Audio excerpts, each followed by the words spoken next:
As an adult, Dickens became a fierce defender of children. He felt that the way a society treats its children is the truest test of its moral worth. Charles Dickens was born on February 7, 1812, in Portsmouth, England, the second of 8 children. His father, John Dickens, was a naval clerk, and his mother, Elizabeth Barrow, was quite well educated. It was a happy family in the early days, and in 1816 they moved to the countryside in Chatham, Kent.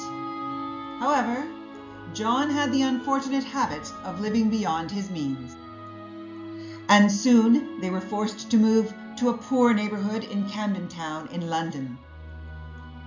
Things got even worse in 1824, and John was sent to debtor's prison.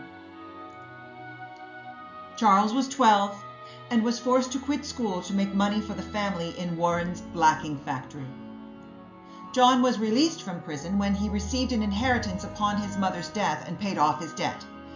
Charles would have the opportunity to resume his schooling, but his mother wanted him to continue at the factory. This left an indelible resentment on Charles toward his mother, whom he felt had no sympathy for his suffering at the factory.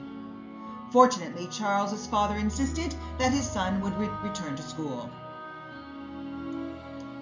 At 15, he had to quit school again, but he landed a job as an office boy, and this experience launched his writing career.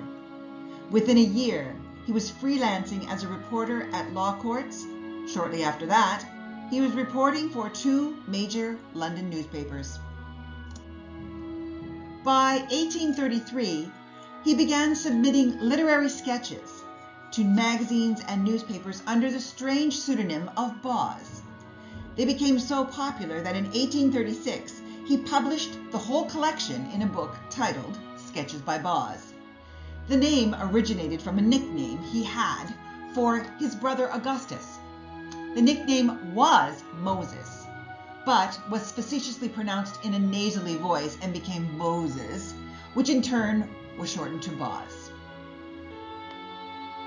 Dickens married Catherine Hogarth in 1836 and had 10 children with her.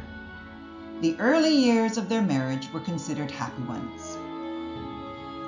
In spite of his busy home life, Dickens published 15 novels.